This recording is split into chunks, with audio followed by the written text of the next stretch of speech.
Hey guys, Kathy Rankin here with your weekly soaps roundup, and I don't know about you guys, but I personally am using the wide-angle lens this week because I hate so much crap over the holidays.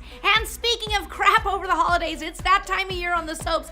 So first on The Bold and the Beautiful, well, Pam talked up Donna's love for Eric and believed Stephanie wanted him with Donna. Now Quinn was on to Pam and warned her to back off with her pesky meddling. Liam, Steffy, and Hope agreed to try and put their differences aside and work on being a family for their little girls. Yeah, right. Are we taking bets on how long that's gonna last, you guys?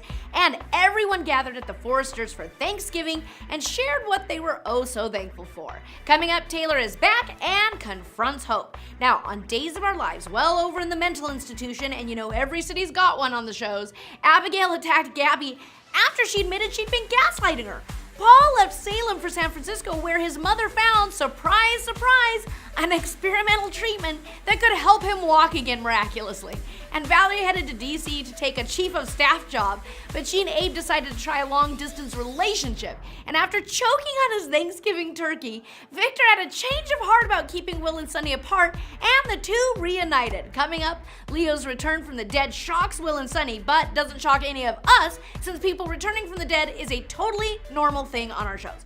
Meanwhile, over on General Hospital, Ava drugged Griffin and Sasha and staged it to look like they slept together, but her plan was immediately thwarted. Now Ryan, who everyone still thinks is his twin Kevin, pulled Ava into a kiss, which Kevin's wife Laura naturally walked in on. Now Mike began a romance with a new lady friend at the Alzheimer's daycare, which I'm thinking can't end well, you guys.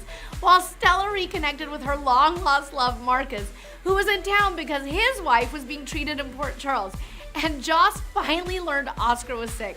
Coming up, Jordan and Curtis prepare to marry, which probably means we should all prepare for something to go horribly wrong on the wedding day. And over on The Young and the Restless, well, Mariah informed Sharon that she knew about JT's death and that Tessa was her blackmailer. Victoria and the others convinced Mariah to play Tessa until they could destroy the evidence she had, and Victoria eventually confronted Tessa one-on-one. Ooh, go Vicky. Now, Nick was still fantasizing about Sharon. I don't know what his problem is. While Phyllis wasn't over Billy, so of course, doing what any lovesick people would do, Nick and Phyllis moved in together, and she's accepting it. This sounds like a great plan, at least for us, because we get to watch it all when it goes down in flames. Meanwhile, Jack invited Carrie to the Abbott family Thanksgiving, while Lola and her family helped Sharon, who now is somehow a saint, feed the homeless at Crimson Lights. Because what better gift could they give to the poor community than a bunch of sugar-filled peppermint mochas and some processed pastries? Coming up, Billy and Kyle conspire together. Well, that's it for this Thanksgiving version of the soaps. We'll see you next time on the show.